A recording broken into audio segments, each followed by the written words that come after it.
കൃത്യമായും നടപടി ഉണ്ടാവേണ്ടത് റവന്യൂ വകുപ്പിൻ്റെ ഭാഗത്തു നിന്നാണ് എങ്കിൽ പോലും ഇതിലെ പ്രധാന പ്രതി എന്ന് പറയുന്നത് റവന്യൂ വകുപ്പായതുകൊണ്ട് ഇത്തരത്തിലുള്ള തട്ടിക്കൂട്ട് പരിപാടികൾ തന്നെയാണ് ഇവിടെ നടക്കുക. അതിൽ പ്രധാന ഒരു കാര്യം ആദ്യം സൂചിപ്പിക്കട്ടെ. ഇപ്പം വയനാട്ടിലെ മുട്ടിലിൽ നടന്ന മരമുറിയോടൊപ്പം തന്നെ കേരളത്തിൻ്റെ വിവിധ ജില്ലകളിൽ ഇതിനേക്കാൾ വ്യാപകമായ രീതിയിലുള്ള മരം കൊള്ള നടന്നിട്ടുണ്ട്. ഈ മരം കൊള്ളയെക്കുറിച്ചിട്ടുള്ള ഒരു അന്വേഷണത്തിൻ്റെ റിപ്പോർട്ടോ മറ്റ് DNA റിപ്പോർട്ടുകളോ ഒന്നും ഇതുവരെ പുറത്തു വന്നിട്ടില്ല. ഇവിടെ ഈ സംഭവവുമായി ബന്ധപ്പെട്ട് വയനാട് ജില്ലയുമായി ബന്ധപ്പെട്ട് ഇത്തരത്തിലുള്ള ഒരു അനധികൃത മരമുറി നടന്ന സമയത്ത് അതുമായി ബന്ധപ്പെട്ട് അന്നത്തെ ജില്ലാ ഭരണകൂടം എടുത്ത നിലപാടുകളും ആ നിലപാടുകളിലെ വൈരുദ്ധ്യം, അതിനകത്തെ നിയമപരമല്ലാത്ത വിഷയങ്ങൾ വയനാട്ടിലെ പബ്ലിക് പ്രോസിക്യൂട്ടറായിരുന്ന ശ്രീ ജോസഫ് മാത്യു സാർ വളരെ കൃത്യമായി ബോധ്യപ്പെടുത്തിയിട്ടുള്ളതാണ്. സർക്കാരിനെയും ജില്ലാ കളക്ടറെയും DFO ഒക്കെ ബോധ്യപ്പെടുത്തിയിട്ടുള്ളതാണ്. ഈ ജില്ലാ പബ്ലിക് പ്രോസിക്യൂട്ടർ കൊടുത്തിട്ടുള്ള നിയമോപദേശം അതൊന്ന് പരിഗണിക്കാനോ അതിൻ്റെ പേരിൽ നടപടിയെടുക്കാനോ അന്നത്തെ ജില്ലാ കളക്ടറും മറ്റും തയ്യാറാവാത്തതിൻ്റെ പ്രധാന കാരണം ഒന്നാം പ്രതിയായിട്ടുള്ള കേരള ഗവൺമെൻറ്റാണ്.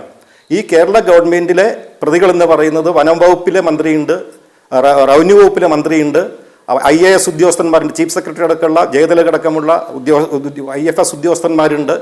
ഈ കേസിനെ അട്ടിമറിക്കാൻ വേണ്ടി പ്രത്യേകം നിയോഗിക്കപ്പെട്ട വനം വകുപ്പിലെ CCF ഉണ്ട്. അങ്ങനെ ഒരുപാട് കാര്യങ്ങൾ ഇതിനകത്ത് നടക്കുന്നുണ്ട്. യഥാർത്ഥത്തിൽ ഇതിലെ ഒന്നാം പ്രതി എന്ന് പറയുന്നത് കേരള ഗവൺമെൻറ്റാണ്. ഇപ്പോൾ ഈ മരം മുറിക്കാനുള്ള ഉത്തരവ് ഇപ്പോൾ ഈ ഒരു വളരെ വളരെ എന്താ പറയുക, ആളുകളെ ഇതേപോലെ കബളിപ്പിക്കുകയും വിഡ്ഢികളാക്കുകയും ചെയ്യുന്ന രീതിയിലുള്ള ഒരു ഉത്തരവാണ് ഇപ്പോൾ ഈ വന്നിട്ടുള്ള ഉത്തരവ്. 2020 ഒക്ടോബർ മാസം 24-ാം തീയതി ഉണ്ടായത്. അതിന് ഇതേപോലെ സമാനമായ ഒരു ഉത്തരവ് 2017 ഗവൺമെൻറ് ഇറക്കിയതാണ്. ആ ഉത്തരവ് വൺ എർത്ത് വൺ ലൈഫ് എന്ന് പറയുന്ന പരിസ്ഥിതി സംഘടന കേരള ഹൈക്കോടതിയിൽ പോയി അതിന് സ്റ്റേ വാങ്ങിയിട്ടുള്ളതാണ്. ഡിവിഷൻ ബെഞ്ച് അതിന് സ്റ്റേ കൊടുത്തിട്ടുള്ളതാണ്. ഈ സ്റ്റേ നിലനിൽക്കുമ്പോൾ പോലും ഈ സ്റ്റേ അവിടെ ഉണ്ട് എന്നുള്ള കാര്യം ബന്ധപ്പെട്ട ജോസഫ് മാത്യു സാറിനെ പോലുള്ള ആളുകൾ ഗവൺമെൻറ്റിനെ ബോധ്യപ്പെടുത്തിയിട്ടും ഈ സ്റ്റേയെ പോലും മാനിക്കാതെ ഈ 2020 ഒക്ടോബർ 24-ന് അന്നത്തെ ചീഫ് സെക്രട്ടറി ജയതിലക് വീണ്ടും ആർക്കും എങ്ങനെയും വ്യാഖ്യാനിക്കാവുന്ന ഏത് രീതിയിലും ഉപയോഗിക്കാവുന്ന ഒരു ഉത്തരവ് പ്രഖ്യാപിച്ചത് ആർക്കു വേണ്ടിയാണ്, എന്തിനു വേണ്ടിയാണ് എന്നുള്ളത് വളരെ കൃത്യമാണ്. ഈ കൊള്ളയിൽ ഞാൻ നേരത്തെ സൂചിപ്പിച്ച ഈ ഇപ്പോൾ ഭരിക്കുന്ന ഭരണകൂടത്തിലെ ഈ ഉത്തരവുമായി ബന്ധപ്പെട്ട് നടപ്പാക്കാൻ ശ്രമിച്ചിട്ടുള്ള മുഴുവൻ ആളുകളുടെയും പങ്ക് വ്യക്തമാവുന്നത് നേരത്തെ സൂചിപ്പിച്ചതുപോലെ 1964 ഭൂപതിവ് ചട്ടപ്രകാരം ജനങ്ങൾക്ക് കൊടുത്തിട്ടുള്ള പട്ടയത്തിൽ കൃത്യമായി സംരക്ഷിത മരങ്ങൾ രേഖപ്പെടുത്തിയിട്ടുണ്ട്. അത് കൃത്യമായി റവന്യൂ വകുപ്പിൻ്റെ കയ്യിലുണ്ടാവേണ്ടതാണ്. കേരളത്തിൽ അങ്ങോളം ഇങ്ങോളമുള്ള കോടിക്കണക്കിനായിട്ടുള്ള നമുക്ക് വിലമതിക്കാൻ പറ്റാത്ത കോടിക്കണക്കിനായിട്ടുള്ള ഈ റിസർവ് ചെയ്തിട്ടുള്ള രാജകീയ മരങ്ങൾ ഇതിൻ്റെ മുകളിൽ കണ്ണും വെച്ചുകൊണ്ട് വലിയൊരു മാഫിയ അതിനകത്ത് ഞങ്ങൾ വയനാട് പ്രകൃതി സംരക്ഷണ സമിതിയെ സംബന്ധിച്ചിടത്തോളം ഞങ്ങൾ ഒരു രാഷ്ട്രീയ പാർട്ടിയുമായി ബന്ധപ്പെട്ട് പ്രവർത്തിക്കുന്ന ആളുകളല്ല, വളരെ നിഷ്പക്ഷമായി പറയുന്ന ആളുകളാണ്. ഇതിനകത്ത് ആദ്യകാലം ഈ വനവുമായി ബന്ധപ്പെട്ട എല്ലാ കൊള്ളകളിലും ഇടതുപക്ഷമെന്നോ വലതുപക്ഷമെന്നോ എന്നുള്ള വ്യത്യാസം നാളിതുവരെ ഉണ്ടായിട്ടില്ല. ഈ കാര്യത്തിലും അതുണ്ട് എന്ന് ഞങ്ങൾ വിചാരിക്കുന്നില്ല. വയനാട്ടിലെ പരിസ്ഥിതി പ്രവർത്തകർ ആഗ്രഹിക്കുന്ന ഒരു കാര്യം ഇതിൻ്റെ യഥാർത്ഥ പ്രതികൾ പുറത്തു വരണം എന്നുള്ളതാണ്. പ്രധാനപ്പെട്ട ഒരു കാര്യം, മുട്ടിൽ വില്ലേജ് ഓഫീസർ സസ്പെൻഷനിലായിട്ടുണ്ട്. ഈ മുട്ടിൽ വില്ലേജ് ഓഫീസിലെ സ്പെഷ്യൽ വില്ലേജ് ഓഫീസർ എന്ന് പറയുന്നത് കേരള പ്രൊട്ടക്റ്റീവ് സ്റ്റാഫ് അസോസിയേഷൻ എന്ന് പറയുന്ന ഒരു സംഘടനയുടെ അന്നത്തെ ജനറൽ സെക്രട്ടറിയുടെ ഭാര്യയാണ്. ഈ സ്ത്രീ അടക്കമുള്ള ആളുകൾ, അത് പ്രത്യേകിച്ച് വനം വകുപ്പുമായി ബന്ധപ്പെട്ട അതിനകത്ത് ഉത്തരവാദിത്തപ്പെട്ട സംഘടനാ നേതാക്കളും അന്നത്തെ വനം വകുപ്പ് മന്ത്രി രാജു അടക്കമുള്ള ആളുകൾ ഒക്കെ കൃത്യമായി തയ്യാറാക്കിയ ഒരു അജണ്ടയുടെ ഭാഗമായിട്ടാണ് ഈ സിന്ധു അവിടെ എത്തുന്നതും ഈ അജിയെ പോലെയുള്ള സത്യസന്ധമായി ജോലി ചെയ്യുന്ന ഉദ്യോഗസ്ഥരെ ബലിയാടാക്കുകയും ചെയ്തിട്ടുള്ളത്. ഈ ഒരു കാര്യം പരിശോധിച്ചാൽ മതി. ഇവിടുത്തെ ഭരണകൂടം ശ്രദ്ധിക്കേണ്ട ഒരു കാര്യം, ഈ കേസിൽ ആദ്യം സസ്പെൻഡ് ചെയ്തത് ഈ മരം മുറി നിയമവിരുദ്ധമാണ്, ഇത് മുറിക്കാൻ അനുവദിക്കാൻ പറ്റില്ല എന്ന് ചൂണ്ടിക്കാണിച്ച മുട്ടിൽ വില്ലേജ് ഓഫീസറെയാണ്. അതുപോലെ തന്നെ ഈ ഉത്തരവുമായി ബന്ധപ്പെട്ട് ഈ ഉത്തരവിലെ നിയമവിരുദ്ധമായ കാര്യങ്ങൾ ഉള്ളതുകൊണ്ട് അത് പരിശോധിക്കണമെന്ന് പറഞ്ഞ അന്നത്തെ വയനാട് ജില്ലാ കളക്ടറേറ്റിലെ ഒരു ഡെപ്യൂട്ടി കളക്ടറെ ആ കളക്ടറുടെ ചേംബറിൽ വിളിച്ചു വരുത്തി മറ്റു ഉദ്യോഗസ്ഥരുടെ മുമ്പിൽ വെച്ച് കൃത്യമായി ആക്ഷേപിക്കുകയും അപമാനിക്കുകയും ചെയ്ത സംഭവം വയനാട്ടിൽ നടന്ന സംഭവമാണ്.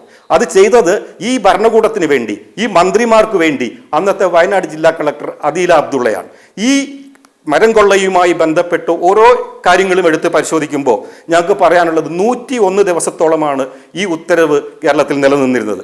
ഈ 101 ദിവസത്തിനിടയിൽ വളരെ വ്യാപകമായി ഇപ്പം പുറത്തു വന്നിരിക്കുന്നുണ്ടല്ലോ 7ഓളം അപേക്ഷകൾ വ്യാജമായി ഉണ്ടാക്കിയതാണ്. ഈ മരം കൊള്ളയടിച്ച ആളുകൾ ഉണ്ടാക്കിയതാണെന്ന് ഇപ്പോൾ വ്യക്തമായിട്ടുണ്ട്. അവിടെ ഇതിന് ഇരയാക്കപ്പെട്ട മറ്റ് കർഷകർ ഇതേപോലെ തന്നെ ഇരയാക്കപ്പെട്ടവരാണ്.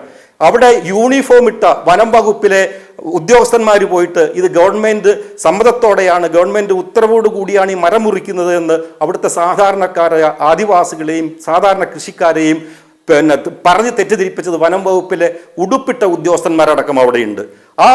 ഈ ഇങ്ങനെ മുറിച്ചിട്ട മരം കണ്ടുകെട്ടാൻ വേണ്ടി ചെന്ന ഈ മുട്ടിൽ വില്ലേജ് ഓഫീസറെ റോജി അഗസ്റ്റിനടക്കമുള്ള അവരുടെ ആളുകൾ വളരെ ഭീകരമായ രീതിയിൽ അധിക്ഷേപിക്കുകയും തീ വെച്ച് കൊലപ്പെടുത്തുമെന്ന് ഭീഷണിപ്പെടുത്തുകയും ഒക്കെ ചെയ്ത സംഭവങ്ങൾ ഉണ്ടായിട്ടുണ്ട്.